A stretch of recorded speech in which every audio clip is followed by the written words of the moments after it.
J'irai plutôt par là. Oh merde, Ostia est parti tout droit. Ah, et puis il est parti à gauche. Alors, je sais pas du tout quelle route j'ai prise.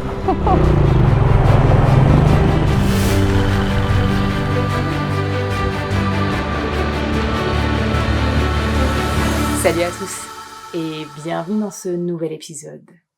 Nous voilà à présent à Tashrabat. Notre boucle par les pistes n'est pas encore terminée. Il reste quelques étapes. Alors après une bonne yourte et surtout un bagnat très apprécié, sorte de sauna russe, nous voilà prêts à repartir.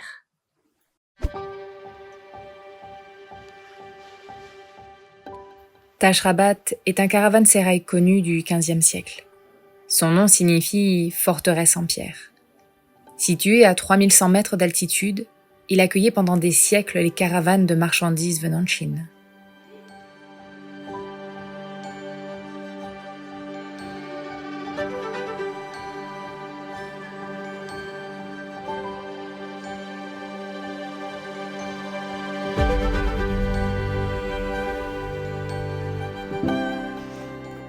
Avant de quitter le camp de yourte, petit-déj. Au programme, gâteau, confiture maison, fruits secs ou frais, du pain, du beurre, bref, tout ce que j'aime. Avant de se préparer le repas du midi quelques heures plus tard. Je vous rassure, on ne passe pas notre temps à manger. Quoique. C'est surtout qu'on est resté ce matin pour s'occuper du pneu avant de Lucas. On en profite d'être installé pour se faire à manger avant de quitter Tashrabat. Bon, on est prêt à quitter Tashrabat, direction Beitov et une nouvelle piste, en espérant cette fois-ci ne pas se faire de creusons.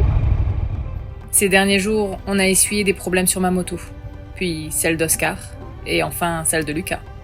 On est bon maintenant, non ? À gauche, ça a l'air d'être prêt. À droite, presque aussi.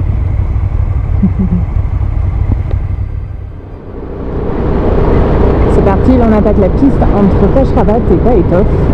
C'est une ancienne route soviétique, plus ou moins entretenue comme on peut le voir. Plutôt moins que plus. Et jusqu'ici tout va bien.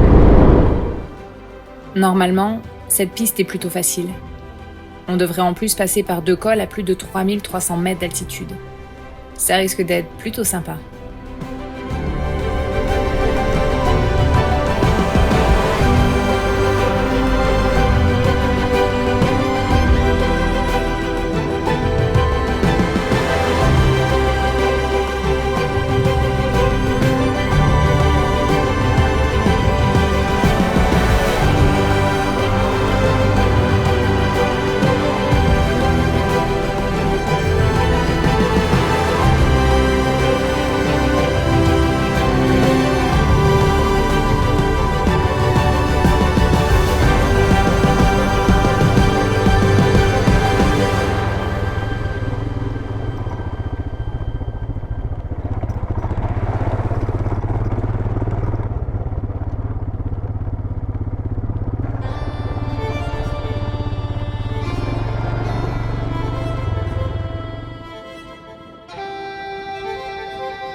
Voilà, je t'entends. Bah, peut-être qu'on s'arrête, refixer ta bâche parce que j'ai l'impression qu'elle est devant le flux d'air de ton échappement. Ok, Et il faudrait pas trop la cramer quoi. je m'arrête. En effet.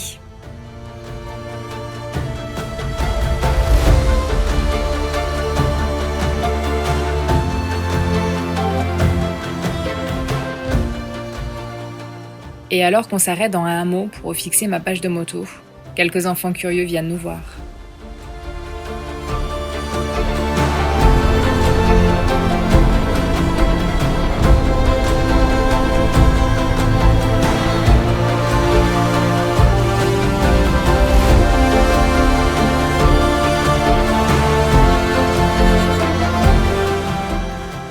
Plus on avance et plus les paysages changent.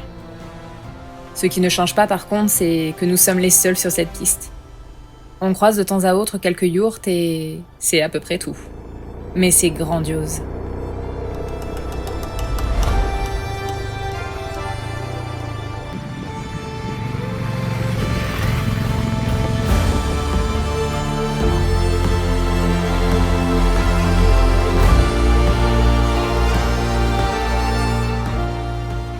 Pas mal, non?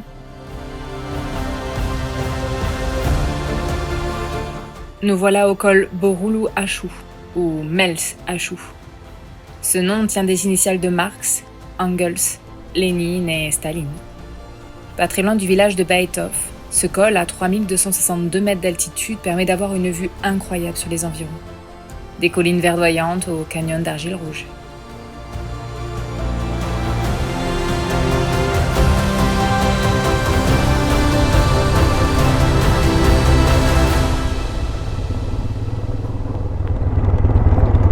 Non mais cette vue quoi, pop, amazing. C'est magnifique. Des montagnes, des montagnes, des montagnes partout quoi. Et la rivière, probablement Narine, qu'on voit en bas là. Magnifique. Comme on peut le voir, il y a des lacets, des lacets, des lacets et des lacets. Il est temps d'attaquer la descente. La vue d'ici est juste folle. Par contre, le ciel est en train de se charger, donc il ne faut pas trop traîner non plus.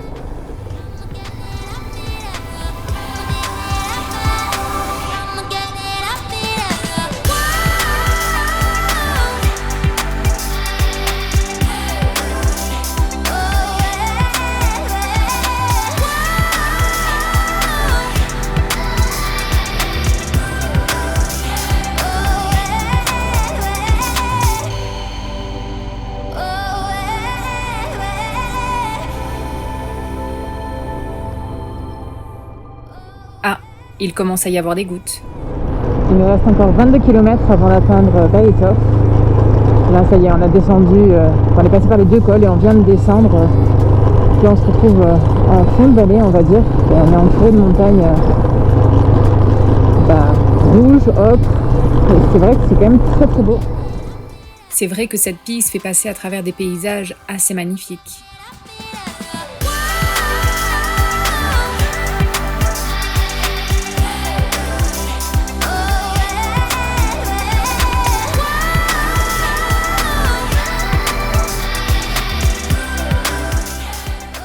Plus on avance et plus c'est aride et minéral.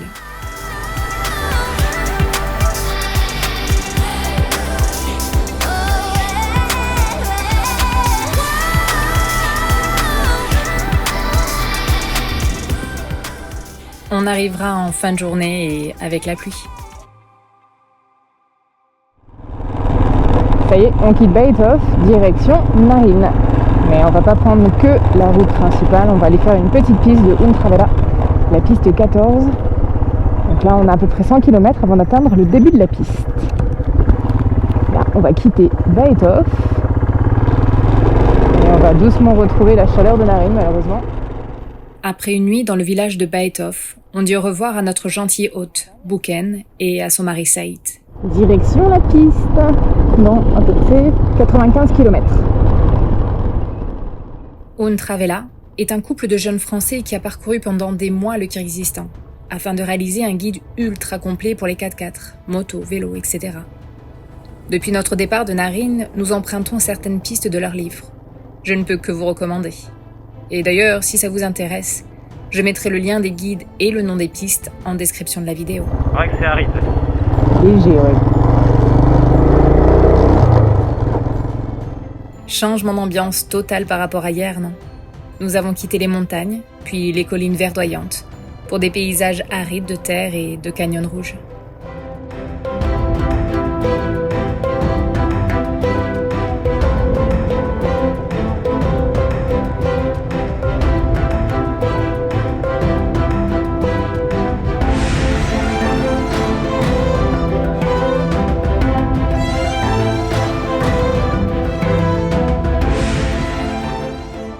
J'en connais 2, enfin même 3 avec moi, qui s'amusent bien dans ces décors de fou.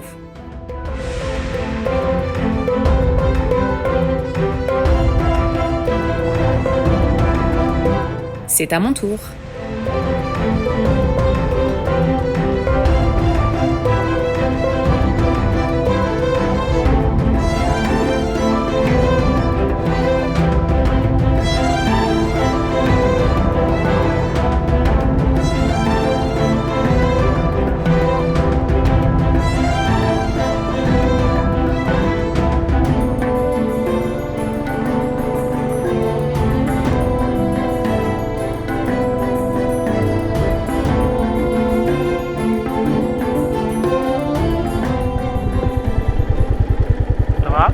va. Téléphone connecté.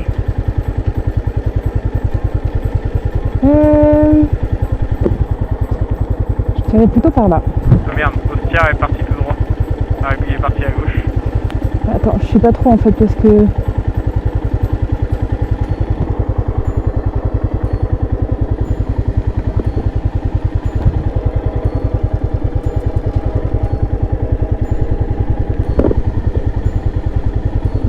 Tu bouges plus.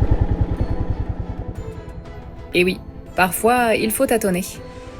Au final, dans le cas présent, les deux morceaux de piste se rejoignent, donc pas de problème. Mais parfois, ça peut vite faire dévier de plusieurs kilomètres. Et effectivement, ça rejoint. C'est moins abrupt, on va dire. Ouais. Ça, j'avais peur qu'il y avait une piste de piste et puis...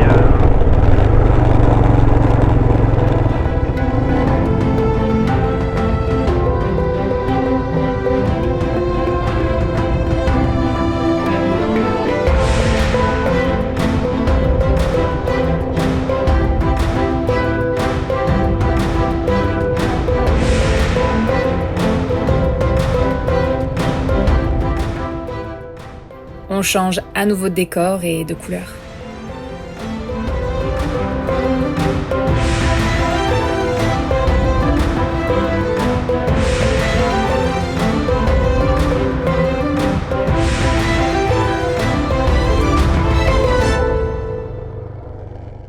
Ouais.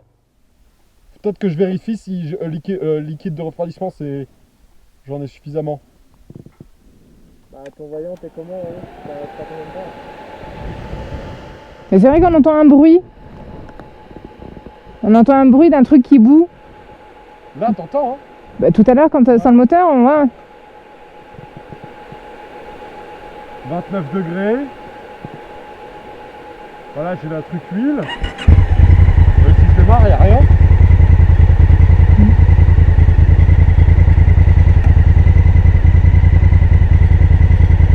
Étrange, on verra. Oh oh. Je vais essayer d'aller plus mollo. Là, je passe devant. Ça marche. De toute façon, il reste 6 km avant l'asphalte. 6. C'est vrai que je roule plus tranquillement qu'Oscar. Donc en passant devant, ça devrait aider un peu. Sa moto a eu un léger coup de chaud. Son liquide de refroidissement est également un peu bas, mais au final, les choses sont rapidement revenues à la normale. Galère évitée. Ouf.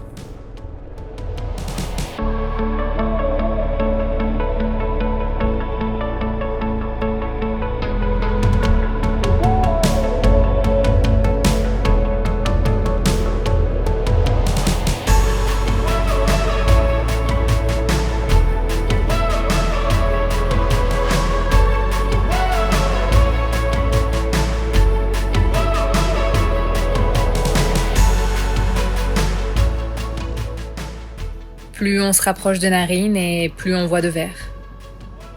Jusqu'à retrouver de l'asphalte.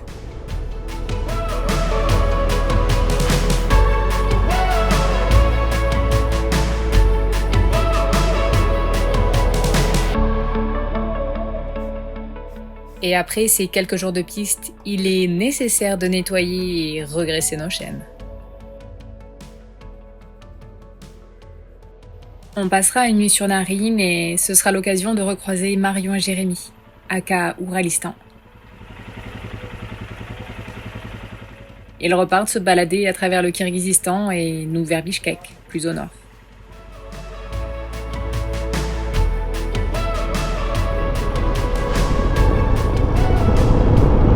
C'est vrai que c'est quand même bien chargé par là-bas. On est sûr de vouloir aller sur Bichkek là? Ouais. Non, mais après, ça, tu vas voir, on va passer à côté, je pense. Vous voyez ce moment où on s'équipe contre la pluie et qu'au final, il ne tombe que 3 gouttes, littéralement? Ben voilà.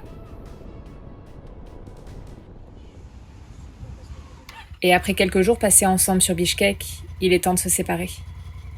Oscar repartira vers le lac Songkol par les pistes, puis Osh, au sud du pays. Et Lucas et moi, on continuera tous les deux vers le lac Issyk-Kul, plus à l'est. Ouais. vous accrochez pas avant de vous quitter quand même. Ah non, merde. Sinon, vas-y, passe devant. Ah, tu peux, hein. Tu peux reculer. C'est par où du coup? De toute façon, c'est tout droit.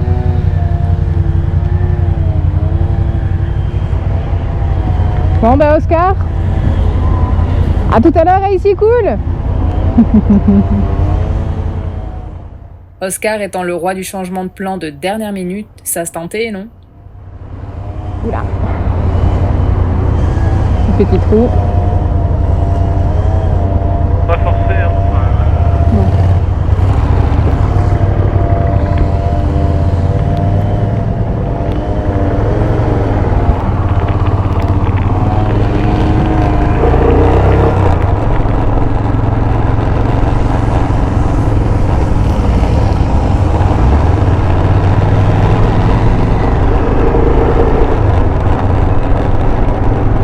Ah, j'en ai limite mal au cœur, tu vas le quitter.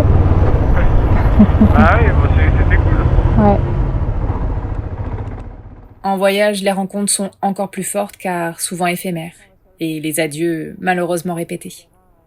C'est donc le cœur serré qu'on quittera notre ami Oscar. Mais après tout, le monde est petit, alors on se reverra bien quelque part. À bientôt, Oscar.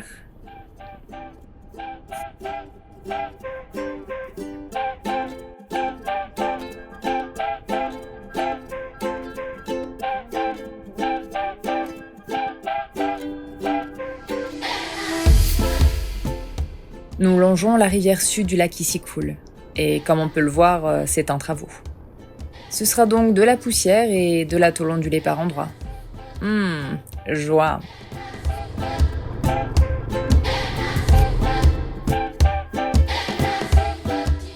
En route, on s'arrêtera pour manger avec Fedor, dit Aborigène.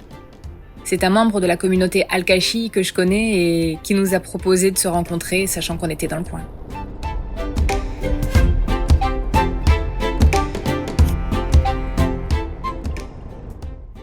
Nous arriverons à Karakol un dimanche.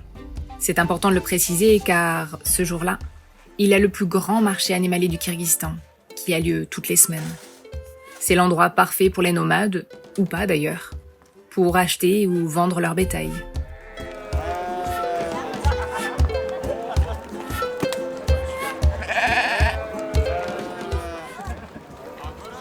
Désolé, là j'étais obligée.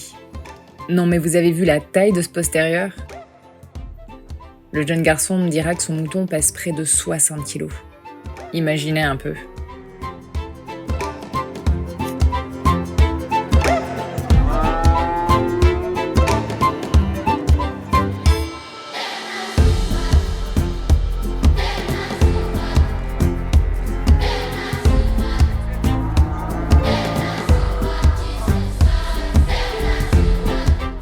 C'est le rendez-vous à ne pas manquer. On trouve pas mal de vaches, des moutons et des chevaux magnifiques.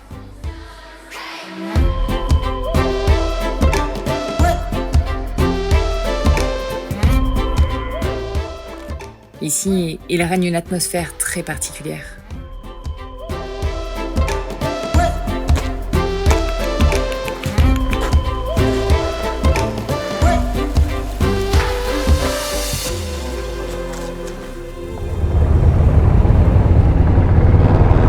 Toujours un joyeux bordel ici, au marché des animaux. Ouais.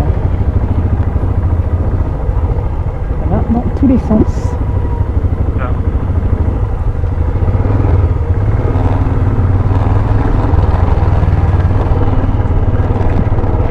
Chacun vient où il veut et où il y a de la place.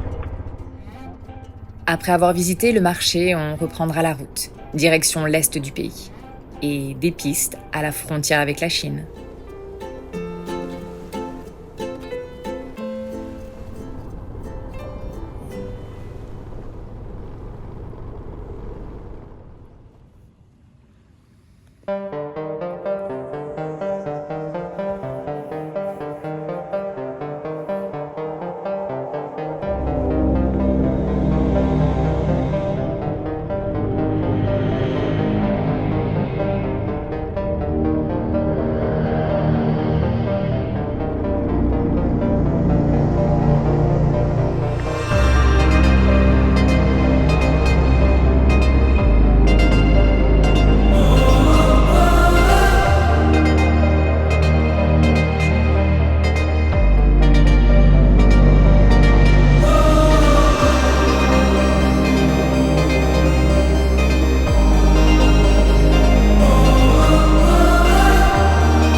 Je vous rassure, tout va bien côté moto.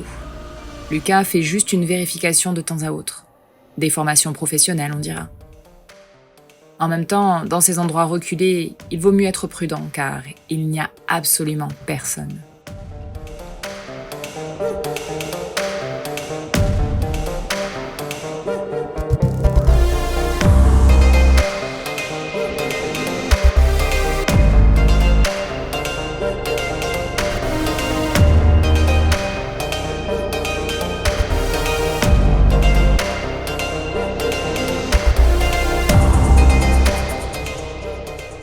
Plus on s'enfonce sur la piste et plus c'est minéral.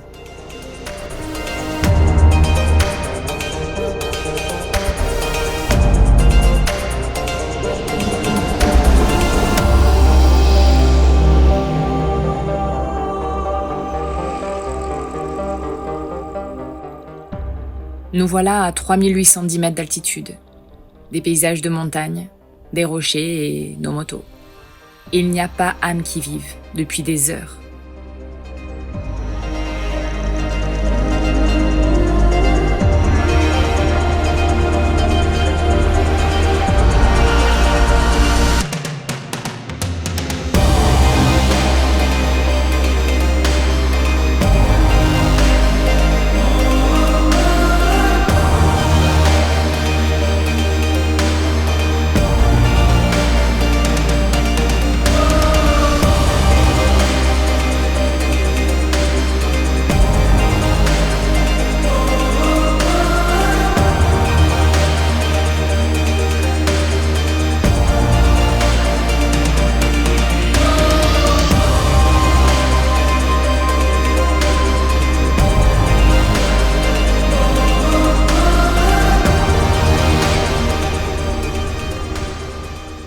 Plus la journée avance et plus la météo se dégrade.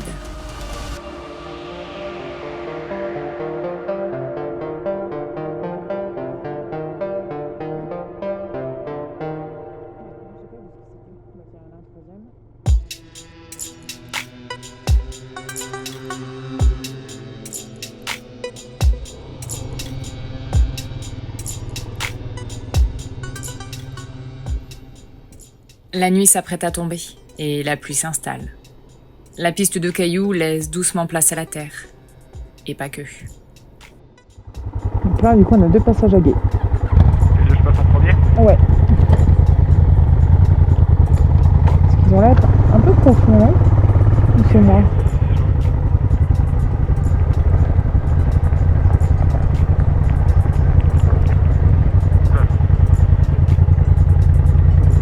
Peut-être en passant vraiment par la gauche.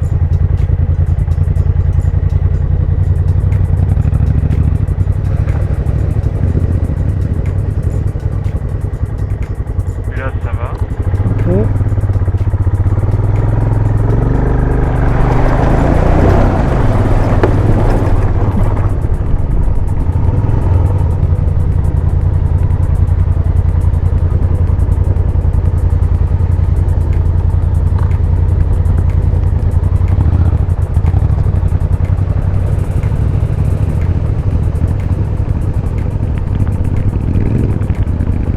Voilà. Fais pas comme moi. Du coup, il faudrait que je passe plus à droite. J'en sais rien. Genre relonger et rester sur la droite du truc, peut-être. Si ça a l'air profond où t'es passé. Là, c'est profond. Moi, j'arriverai pas avec ma moto, je pense. J'aurais pas assez de reprise.